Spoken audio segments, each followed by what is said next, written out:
Tout part de nous-mêmes, la motivation extérieure ne dure pas longtemps. Ce sera simplement vous, parce que la motivation extérieure, elle ne dure qu'un certain temps. C'est-à-dire que vous pouvez engager le meilleur entraîneur, le meilleur coach, le meilleur mentor.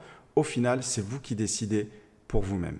Donc, ne comptez pas trop sur les autres pour cette première étape. Premièrement, vous devez comprendre pourquoi. C'est-à-dire que, vous savez, c'est un petit peu ce moment où vous vous dites « Ah, ça y est, j'ai trouvé. C'est pour ça que j'ai envie de faire par exemple ce métier, c'est pour cette raison que je veux devenir cette personne, c'est vraiment cette vie-là que j'ai envie d'avoir. » Si vous savez pourquoi, vous pouvez apprendre à contourner les difficultés et surmonter les obstacles parce que vous en aurez bien évidemment, la vie, elle n'est pas toujours rose. Je pense en fait que si vous ne connaissez pas votre pourquoi, vous ne pourrez pas arriver à surmonter tous ces obstacles, vous serez vite dépassé, vous serez vite démotivé.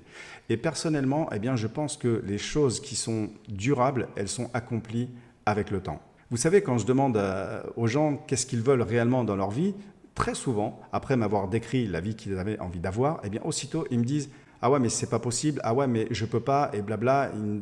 Ils me trouvent tout un tas d'excuses, en fait. Prendre cette décision d'aller de l'avant, eh bien, elle est difficile parce que ce changement, il est inconfortable, toujours, mais je vous assure qu'il en vaut vraiment la peine. Et comment je pourrais dire, il vous faut simplement avoir une vision assez claire, il vous faut avoir de la patience et de la persévérance. Et ça, c'est ce que j'explique, étape par étape dans ma formation et avec les personnes que je suis personnellement. Vous savez, j'ai passé tellement d'années à vouloir faire plaisir à tout le monde, à me soucier de ce qu'on allait penser de moi, de me soucier un petit peu trop des autres. Bon, je ne suis pas le seul dans ce cas-là, j'imagine que peut-être que vous aussi vous en faites partie, mais je vous garantis que depuis que j'ai réussi à me recentrer ce que je vous voulais et la vie que je voulais avoir, eh bien, je vis vraiment nettement mieux. Alors, bien évidemment, il y a encore des domaines de ma vie que j'ai encore à améliorer ou à rectifier et qui ne me conviennent pas, on va dire, à 100%, mais je vous rassure qu'ils sont vraiment infimes et que j'arrive à avoir un cadre de vie idéal. L'élément que vous devez prendre en compte, c'est que vous ne pouvez pas contrôler les événements extérieurs, bien évidemment, qui arrivent dans votre vie. Par contre, vous pouvez contrôler votre réaction à ceux-ci ou aux événements qui vous arrivent et vous pouvez aussi contrôler comment vous pouvez y faire face.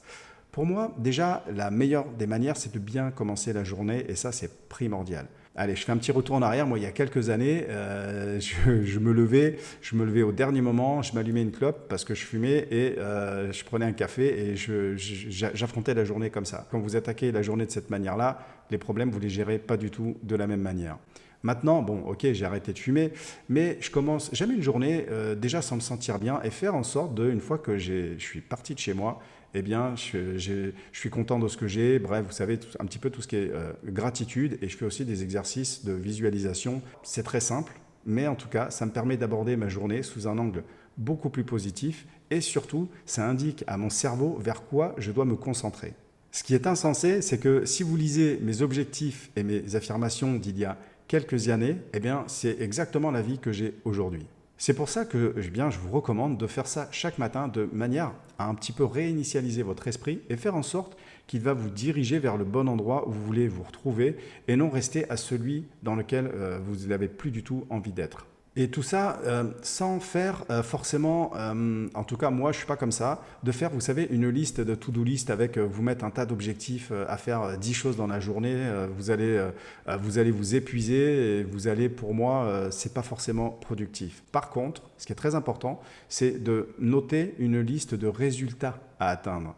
Alors c'est peut-être vraiment une nuance, mais en procédant ainsi, vous allez trouver 10 fois plus de manières d'atteindre vos résultats sans vous encombrer de plein de choses à faire. Ce qui est très important aussi, c'est que vous vous attaquiez à vos excuses. Parce que si vous laissez vos excuses vous barrer la route, eh bien vous resterez au même endroit. J'ai fait une vidéo d'ailleurs précisément là-dessus. Si vous avez aimé cette vidéo, le seul moyen pour moi de le savoir, c'est qu'il y ait une petite interaction. Alors pourquoi pas un like et encore mieux en commentaire.